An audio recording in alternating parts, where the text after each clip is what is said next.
আমাদের বাড়ি নৈহাটি আদি বাড়ি। বাবা ছিল প্রায় 60 বছর হয়ে গেল, বেশি ছাড়া কম না। তা বাবা এখন নেই, বাবা 88 সালে মারা গেছে, কিন্তু আমাদের 4 ভাইয়ের কারোর নাম নেই। কেন থাকবে না? আমরা কি রোহিঙ্গা?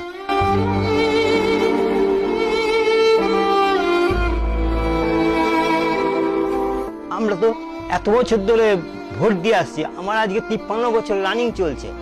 আমি 18 বছর বয়স থেকে ভোট দিচ্ছি। আমি সব ডকুমেন্টস দিয়েছি, আমার স্কুল সার্টিফিকেটেরও ডকুমেন্টস পর্যন্ত দিয়েছি।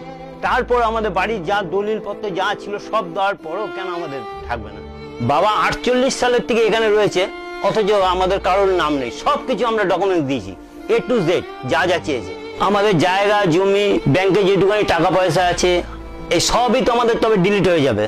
তা আমরা খাবোটা কি? আমাদের বেঁচে থেকে গেলে আপনি তবে সবচেয়ে ভালো আমাদের মেরে দিক, আমরা মরে যাই, ওইটাই সবচেয়ে ভালো হবে।